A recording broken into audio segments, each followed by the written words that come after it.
set, tic tac toe.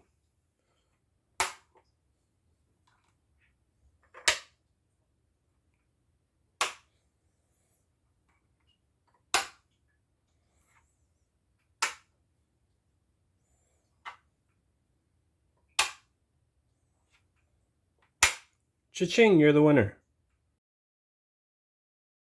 And here's the grid that goes on. And here's the little O's. And that little hole right there in the center, you can see not the big one, but the smaller one, gets the little magnet on the inside. And this is the grid, and you put the little magnets on the inside of that. And here it is printing the X's. They come as a set. I'm going to put in the magnets for the grid itself. Same process. Just gotta line up the holes. Give it a couple of good whacks.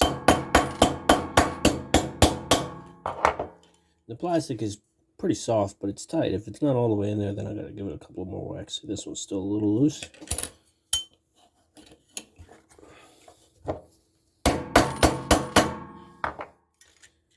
This pioneering technology was developed right here at 3D Junctions.